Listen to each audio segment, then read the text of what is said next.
बहुत बहुत स्वागत है आपका सत्य भारत में। एक ऐसा प्रोग्राम जो सत्य की बात करता है, जहां झूठ बिल्कुल भी नहीं चलता, जहां फरेब बिल्कुल भी नहीं चलता है।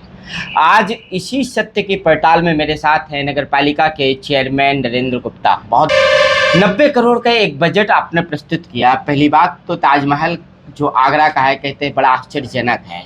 एक ऐसा ही अजूबा लोगों को लगा। अजूबा क्यों लगा? क्या 90 करोड़ जैसी चीज नगर पालिका में नहीं हो सकती थी?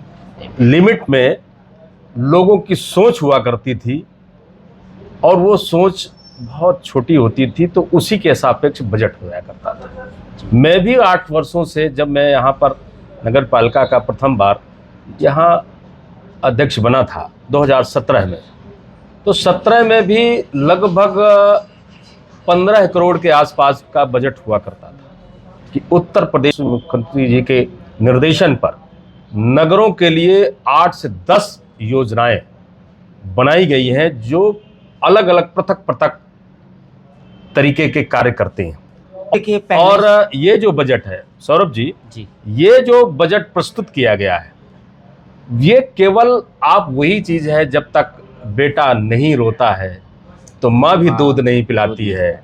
इसलिए अगर हमको मांगना ही है तो विजन बड़ा होना चाहिए, मांग बड़ी होनी चाहिए, तभी तो काम आप बड़े करेंगे। जिनको दर्द हो रहा है, मैं उनको बधाई देता हूं कि वह जागरूक लोग हैं, बैठने नहीं देंगे, ये उनकी खूबी है।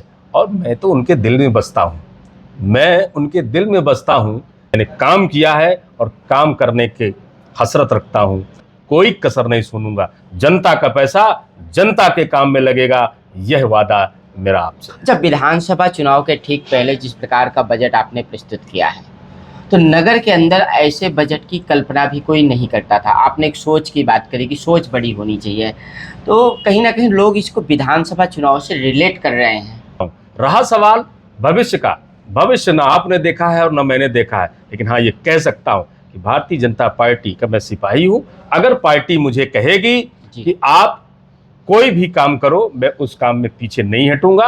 और रहा सवाल चुनाव लड़ने का, तो हम तो चुनाव लड़ने वाले वैसे ही व्यक्ति हैं, 2-2, 3-3 चुनाव लड़ चुके, 2 जीत चुके, और आगे फिर मौका मिलेगा तो जो चुनाव लड़ने का मौका मिलेगा तो लड़ेंगे, और नहीं मौका मिलेगा तो जिसको पार्टी कहेगी उसको लड़ा करके जिताने के लिए पूरा ताकत के साथ काम करेंगे। तो बिल्कुल, क्या मीडिया के सवालों से भी पीछे नहीं हटने की बात आप कह सकते हैं? देखिए, मीडिया का जो सवाल है वही मेरा सवाल है। क्या चित्रकूट में विकास होना चाहिए कि नहीं? चित्रकूट के विकास के पक्षधर हो कि नहीं? चित्रकूट में मूलभूत सुविधाएं होनी चाहिए कि नहीं? मैं इन बातों को लेकर लड़ रहा हूं और इनके लिए काम कर रहा हूं। क्या ये मीडिया का सवाल नहीं है? बिल्कुल, ये सवाल आप पर खड़ा किया गया, राजा घाट को लेकर के खड़ा कर दिया गया, मंदाकिनी नदी की सफाई को लेकर के खड़ा किया गया, तो आप कितने जिम्मेदार हो इसके लिए? देखिए, मानते हो आप? देखिए, राजा घाट आज से नहीं, मुझे लगता है मेरा भी जब जन्म नहीं हुआ था उससे भी पहले वो राजा घाट हुआ करता था, लेकिन उसकी बहुत दयनीय स्थिति हो गई थी और जीर्ण शीर्ण अवस्था में हो चुकी थी। और हमारे एक शहर की काफी बस्तियों की महिलाओं का कार्तिक में स्नान और तमाम लोगों का वहां पर जो नित्य कार्य होते थे वो वहां पर होते थे, लेकिन वहां कीचड़ और पानी न होने की वजह से, सीढ़ियां न होने की वजह से वहां गलत कार्यों का वो अड्डा बन गया था। लेकिन मैं बधाई देना चाहता हूं उत्तर प्रदेश के यशस्वी मुख्यमंत्री जी को, जिन्होंने एक योजना चलाई, जिनसे उस योजना से घाटों का मरम्मतकरण, सुंदरीकरण और वहां का सब काम हो सकता था। तो मुझे लगा कि उस घाट को बनना चाहिए और राजा घाट को हमने बेहतरीन बनाया है। आप कभी जाकर के देखिए, बेहतरीन बना है। रहा यह आरोप प्रत्यारोप का विषय नहीं है, मां मंदाकिनी को साफ रखने का विषय है, सफाई का कार्य है।